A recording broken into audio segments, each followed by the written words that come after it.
মধ্যরাতে রাজধানীর হাজারীবাগের ট্যানারির গলিতে ভয়াবহ অগ্নিকাণ্ড।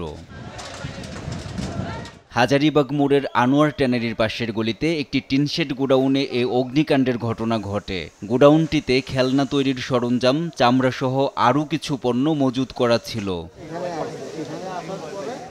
আগুন লাগার খবর পেয়ে ঘটনাস্থলে পৌঁছায় হাজারীবাগ ফায়ার সার্ভিসের 2টি ইউনিট। পরে তাদের সঙ্গে যোগ দেয় মোহাম্মদপুরের আরও 2টি ইউনিট। ফায়ার সার্ভিস স্টেশনের 4টি ইউনিট রাত 3টার দিকে আগুন নিয়ন্ত্রণে আনে।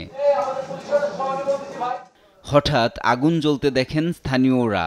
আমার প্রায় আপনার এলো 8 থেকে 9 লাখ টাকা চামড়া ছিল।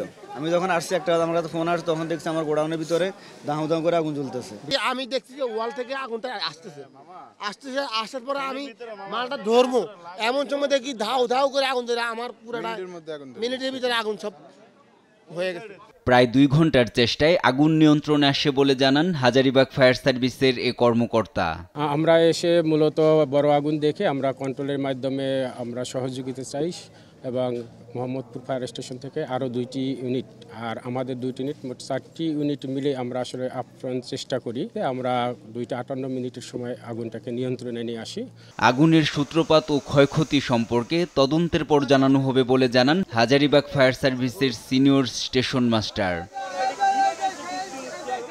NI নাহিদ, দেশ টিভি, ঢাকা।